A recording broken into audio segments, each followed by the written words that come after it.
የኢፌሪ ጠቅላይ ሚኒስትር ዶክተር አብይ አህመድ ትናንት በተጀመረው ሀገራዊ ምክክር ጉባኤ የመክፈቻ ስነ ስርዓት ላይ ኢትዮጵያ ከውይይት ይልቅ መቆራቆስን በመረጡ ልጆቿ ሳቢያ ደቃ የቆየችበትን የታሪክ ጠባሳ በቁጭት ተናግረዋል።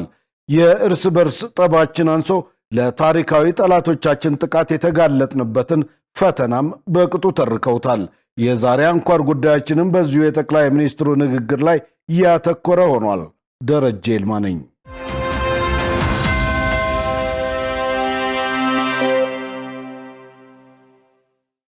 ከአራት ዓመታት በላይ በዋና ዋና ሀገራዊ ጉዳዮች ላይ አጀንዳ ሲያሰባስብና ተወያዮችን ሲያስመርጥ የቆየው ሀገራዊ ምክክር ኮሚሽን የመጨረሻውን ምክክር የሚያደርግበትን ጉባኤ ትናንት ረቡዕ ሐምሌ 8 ቀን 2018 ዓ.ም አዲስ አበባ ላይ ጀምሯል።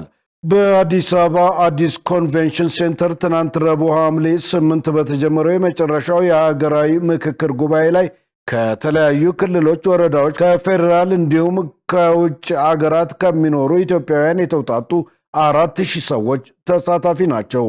የኢፌዴሪ ጠቅላይ ሚኒስትር ዶክተር አብይ አህመድ ባደረጉት ንግግር በሚቀጥሉት ሳምንታት 4000 ተሳታፊዎችን በአንድ ጣሪያ ስር የሚያሰባስበው ይህ ታላቅ ጉባኤ ኢትዮጵያ በገዛ እጇ አዲስ ታሪክ ለመጻፍ የሚያስችላትን ብዕርና ብራና ያገኘችበት ታሪካዊ አጋጣሚ ነው ብለዋል። በመቶ ሺዎች የሚቆጠሩ ዜጎችን በማሳተፍ ከስር ወደ ላይ በዘለቀው አጀንዳ የማሰባሰብ ሂደት ላይ የተመሰረተው ይህ ጉባኤ በቀላሉ የማይደገምና በኢትዮጵያ ዘመናዊ ታሪክ ውስጥ ግዙፍና ታላቅ ዓላማ ያለው ነው። በዚህም ፈተናዎቻችንን ወደ መልካም አጋጣሚዎች በመቀየር ሰላማዊ የስልጣን ሽግግር ባህልን እናጸናለን ነው ያሉት።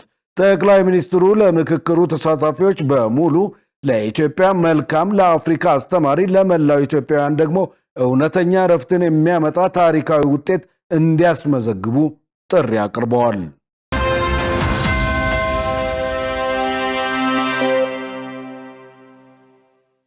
በርካታ ሀገራት በዓለማችን ያካሄዷቸውን መሰል ምክክሮች ያነሱት ጠቅላይ ሚኒስትር አብይ የአሜሪካ ሕገ መንግሥት የረቀቀበትን ሁኔታና በአገልግሎት ላይ የቆየበትን ጊዜ በዋቢነት በመጥቀስ ኢትዮጵያም ዘላቂነት ያለው የሚያስማማ ሕገ መንግሥት ሊኖራት እንደሚገባ ገልጸዋል። ጠቅላይ ሚኒስትሩ የአሜሪካ ሕገ መንግሥት በ55 ሰዎች መረቀቁን አስታውሰው እነዚህ ሰዎች ለ100 ዓመታት የሚቆይ ሥራ ሰርተዋል ብለዋል። አክለውም የእኛ 4000 ሰዎች ከእነሱ በላይ ከእነሱ በተሻለ ጊዜ ይበልጥ ልባም ሆነው ሁሉን ወገን መላው ኢትዮጵያን የሚሰበስብ ምክክር ቢያደርጉ በቀጣይ የሚኖረን ሕገ መንግሥት ከዚህ ቀደም እንደለመድነው የመጣ ሁሉ የሚቀደው ሳይሆን እኛ በ4000 ጀምረናል፣ በ10,000 ምክክር ሳይደረግ አንድም ሰው መቀየር አይችልም ማለት ነው ሲሉ ተናግረዋል።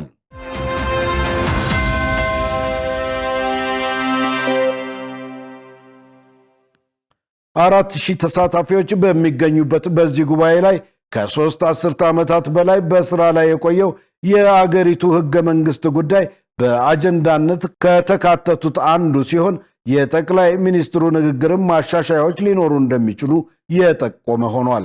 ጠቅላይ ሚኒስትር አብይ አህመድ ከዚህ ቀደም አገራዊ ምክክር ኮሚሽኑ ግንቦት 7 ቀን 2018 ዓ.ም የአፈጻጸም ሪፖርቱን ባቀረበበት ዝግጅት ላይ አገራዊ ምክክር እየተደረገ ያለው በሀገሪቱ ሕገ መንግሥት ያለ ማብቂያ የተቀመጠውን የሀገሪቱን መሪ የስልጣን ዘመን ለመገደብ መሆኑን ተናግረው ነበር። በወቅቱ መንግሥት ስልጣኑ በሕግ ተገድቦ ሕገ መንግሥት እንዲሻሻል እየጠየቀ ባለበት ሁኔታ በአገራዊ ምክክሩ አንወያይም ያሉ አካላትንም ተችተዋል። ጠቅላይ ሚኒስትሩ የአብዛኛው አፍሪካ ሀገራት የሕገ መንግሥት ማሻሻያ የተደረገው የመሪዎቹን የስልጣን ዘመን ለማራዘም ነው ሲሉ ተናግረዋል። የኢትዮጵያ ሕገ መንግሥት የሚቀየረው ግን ከዚህ ተቃራኒ በሆነ ሁኔታ የአገሪቱ መሪ የስልጣን ቆይታ ላይ ገደብ ለማበጀት ነው። በኢትዮጵያ ሕገ መንግሥት ጠቅላይ ሚኒስትሩ ፓርቲው እስካሸነፈ ድረስና መመረጥ እስከቻለ ድረስ የጊዜ ገደብ የለበትም። አሁን እየተወያየን ያለነው ግን ያ አደገኛ ነው፣ እንገድብ ብለን ነው ሲሉ የመንግስታቸውን አቋም መግለጻቸውም አይዘነጋም።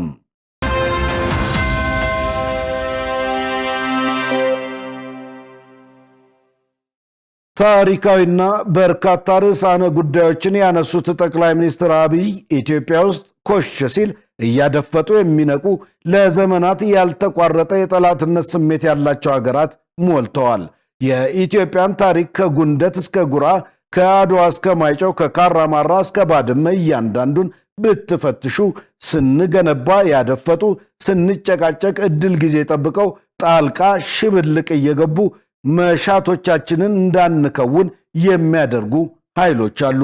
የጥንቱን ታሪክ ብንተው በቅርቡ ቀይ ባህርን ያጣንበት አጋጣሚ የዚህ እኩይ ታሪካዊ ክስተት አንዱ መገለጫ ነው ሲሉ ተደምጠዋል።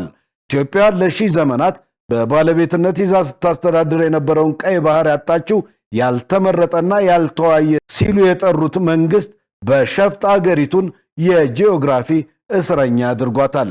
ጠቅላይ ሚኒስትር አብይ በዚህ ንግግር በኢትዮጵያ ላይ ለዘመናት ያልተቋረጠ የጠላትነት ስሜት አላቸው ያሏቸውን አገራት በስም አልጠሩም።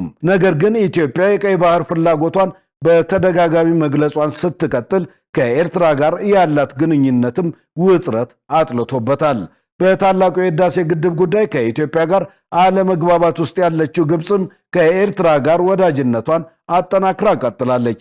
ኢትዮጵያ ለሺህ ዘመናት ያስተዳደረችውን በባለቤትነት የያዘችውን ለራሷም ለከባቢውም መጠቀሚያ ያኖረችውን ቀይ ባህር ያልተመረጠ መንግስት፣ ያልተወያየ መንግስት በሸፍጥ ኢትዮጵያን የጂኦግራፊ እስረኛ እንዲያደርግ የሆነበት ዋና ምክንያት በውስጥ ያለን ስንፍና እንጂ የኢትዮጵያ መሻትና ጥቅም ማስቆም የሚችል ኃይል ስለነበረ፣ ስላለ፣ ስለሚኖር አይደለም ብለዋል።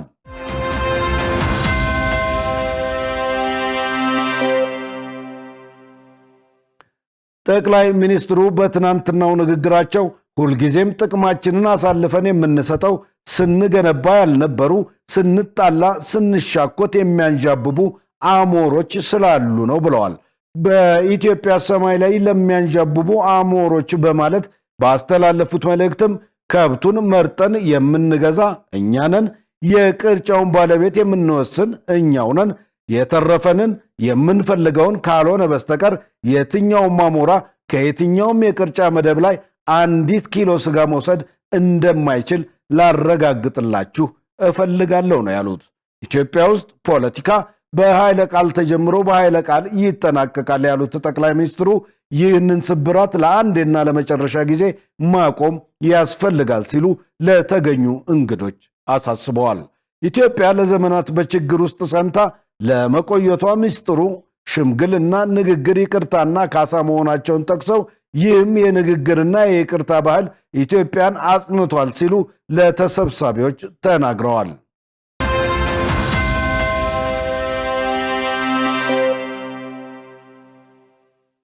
በተጀመረው የመጨረሻው የሀገራዊ ምክክር ጉባኤ ላይ ከተለያዩ ክልሎች፣ ወረዳዎች፣ ከፌዴራል እንዲሁም በውጭ ሀገራት ከሚኖሩ ኢትዮጵያውያን የተውጣጡ 4000 ሰዎች ተሳታፊ ናቸው።